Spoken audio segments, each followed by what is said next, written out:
Hello and welcome to another RiderCamTV video. Mark is handily holding the camera, so handily holding it. It's because I'm local. So this is part of our Back to Basics series yet again. You would have seen the other ones. I'll put cards up here somewhere.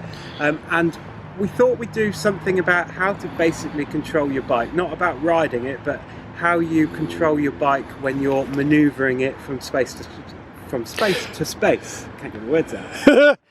Because one of the parts of the test in either the Mod 1 or the Mod 2, the one where you ride around all the cones and all that stuff at the test centre, you'll be expected to be able to handle your bike with ease and move it from one place to another. So you can see that my bike is on the centre stand. You can have it on the centre stand or the side stand.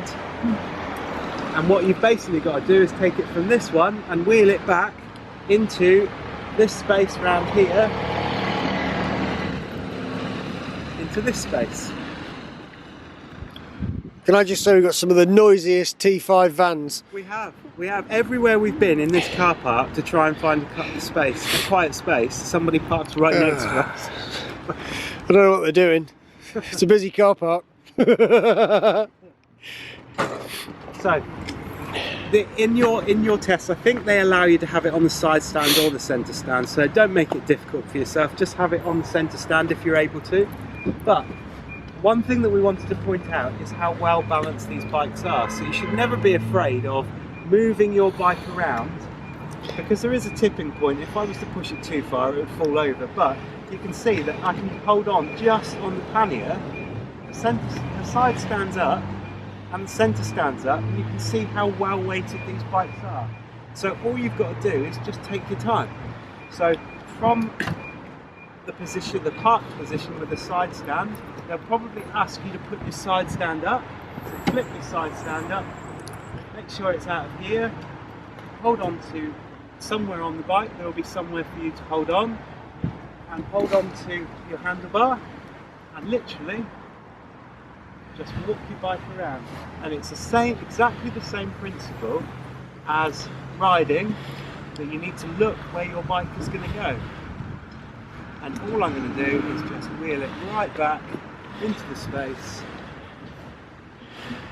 making sure that I remember to put the side stand down, and then placing the bike in its space. It was like poetry. In motion. Well, actually more of a limerick, but no, you're just being odd. It sounds really it sounds a really silly thing for them to get you to do, but if you're riding it, that's great. You need to know how you control your bike when you're riding it, but you also need to know how to manoeuvre it, both in car parks or anywhere where you're in and out of the garage, that sort of stuff. And what they're looking at is to make sure that you're comfortable and able to control your bike when you're just moving it about. Do you have to have hold of the brake? The front brake? Well, just a question. I think...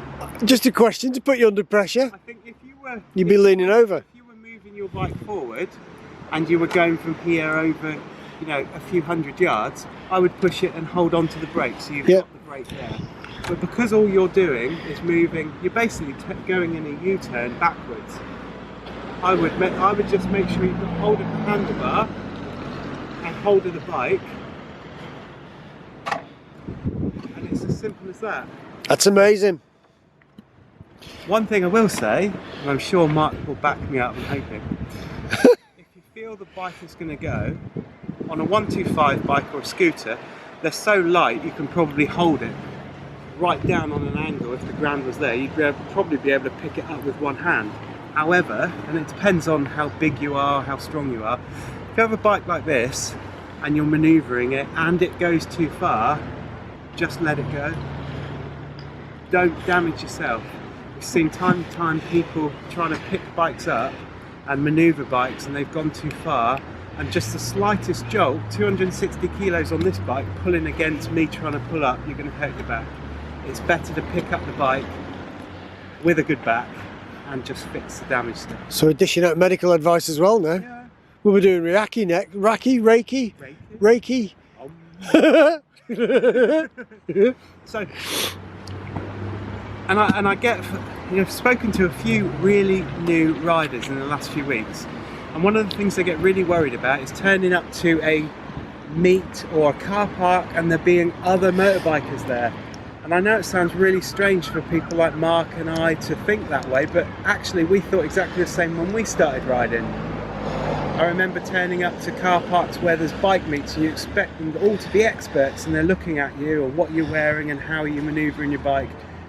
They're actually not, and if you got into trouble they'd all be running over to help you. They're really not a bad bunch of people. It's a great community to be part of, but it is really simple to control your bike. It does sound like you hang around a lot of car parks though. So, like, it's a bad thing.